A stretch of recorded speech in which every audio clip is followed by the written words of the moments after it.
Gedirik TikTok videosu çekmeye, onu shortsa da atacağım. Hansı video?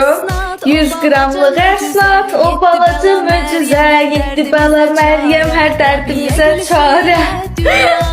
Arkadaşlar, hamı trendin yiyəsi biz idi. Bizim kanalımız düzeldi bu mahnını yapay zekayla. Bizden başka hamı çəkdi lağı, düz onlar lağı qoymaq məqsədilə çəkdilər. Amma ki biz həqiqətən akılın sahibi olarak gedirəm bunu çəkməyə.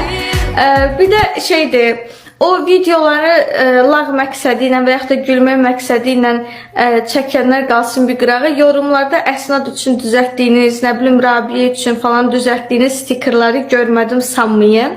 Amma və lakin durub hər hürənə daş atmaq əvəzinə Allah'a həvalə elədim. Əmin olun ki, sırf uşaqların qəlbini qırmaq məqsədi ilə o stikerləri atanlar var ha.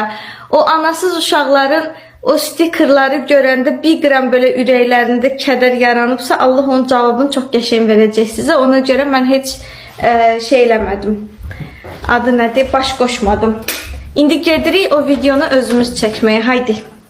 Uşaqların heç birinin xəbəri yoxdur. 100 qramlıq əsnad çəkəcək.